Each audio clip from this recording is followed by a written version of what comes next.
नमस्कार, आप सुन रहे हैं द बॉलीवुड रेडियो और मैं हूं आपके साथ अनूप आकाश वर्मा। दोस्तों, इश्क कभी भी किसी से भी हो सकता है। इश्क की ना तो कोई उम्र होती है ना कोई सीमा होती है। शादी के बंधन में इश्क बंधता नहीं और शादी कर लेने से पिछला इश्क खत्म होता नहीं। इसकी एक वानगी हम आपको आज सुनाने वाले हैं। हालांकि फिल्मी दुनिया में तो ऐसे ढेरों किस्से हैं। आज की कहानी नरगिस दत्त की कहानी है। सुनील दत्त ने अपनी जान पर खेलकर नरगिस की जान तो बचा ली, लेकिन ऐसा क्या हो गया कि राज कपूर से 9 साल का अटूट रिश्ता टूट गया। 1 जून साल 1929 महान अदाकारा नरगिस दत्त का जन्म जुद्दन बाई के घर में होता है। जुद्दन बाई की कहानी हम आपको पिछले एपिसोड में सुना चुके हैं। तलाशे हक साल 1935 में एक फिल्म आई और इसी फिल्म से बतौर बाल कलाकार नरगिस ने फिल्मी दुनिया में कदम रखा और रुपहले पर्दे पर दिखाई दी। और फिर मार्च 1958 में नरगिस ने सुनील दत्त से शादी कर ली। लेकिन ये सब कुछ जितना आसान लगता है, क्या इतना ही आसान रहा? नहीं। नरगिस की जिंदगी में संघर्ष भी रहा, उतार चढ़ाव भी रहे, इश्क भी हुआ, बेपनाह मोहब्बत की और उसके बाद शादी किसी और से की। शुरुआत मदर इंडिया से करते हैं। कई दशक पीछे आपको चलना होगा और ये 50-60 का भारत है। मदर इंडिया में बुजुर्ग महिला का किरदार निभाने वाली अभिनेत्री नरगिस दत्त मात्र 28 साल की उम्र में एक बुजुर्ग महिला का किरदार निभाया था।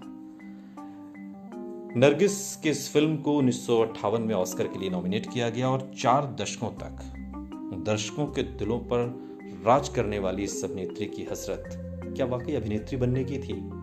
नहीं, नरगिस डॉक्टर बनना चाहती थी। मदर इंडिया की शूटिंग के दौरान सेट पर आग लग गई और इस फिल्म में नरगिस के साथ सुनील दत्त थे, जो कि नरगिस के बेटे के किरदार में थे। सुनील दत्त ने इसी दौरान अपनी जान पर खेलकर नरगिस को बचाया। हालांकि इस दौरान सुनील दत्त खुद भी काफ़ी जल गए थे और इतना कि बार बार बेहोश होने लगे। उन्हें आनन फानन में अस्पताल में भर्ती करवाया गया और इस बीच सुनील दत्त की बहन भी बीमार पड़ गई और वो मुंबई के किसी डॉक्टर को नहीं जानते थे। बिना सुनील दत्त को बताए नरगिस उनकी बहन को लेकर अस्पताल गई, उनका इलाज करवाया और इस तरीके से दोनों के बीच धीरे धीरे प्रेम की पौध फलने फूलने लगी।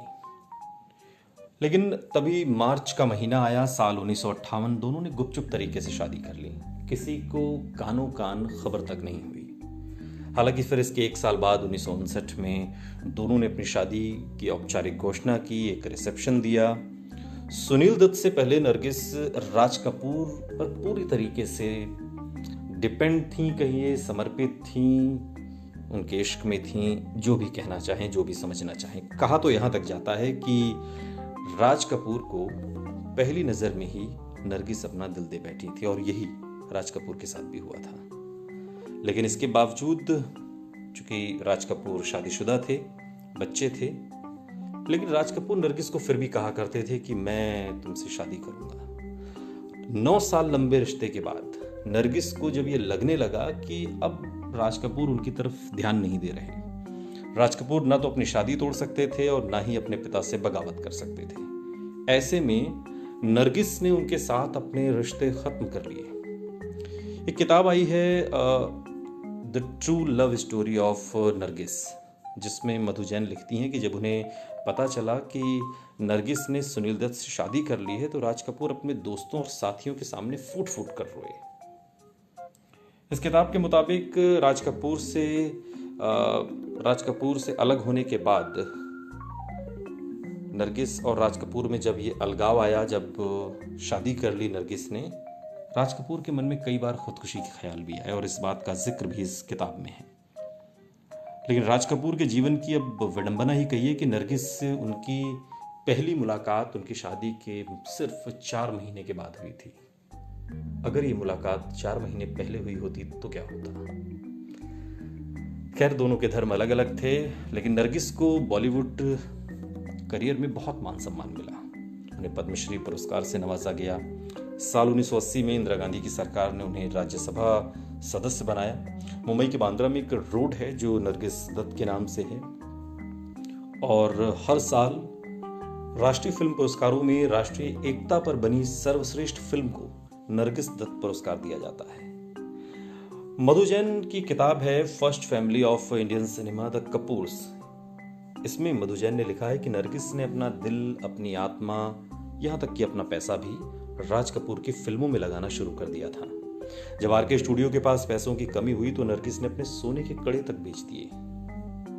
कहा तो यहां तक भी जाता है कि नरगिस की शादी की खबर सुनकर राज कपूर अपने आप को सिगरेट की बटों से जलाते थे।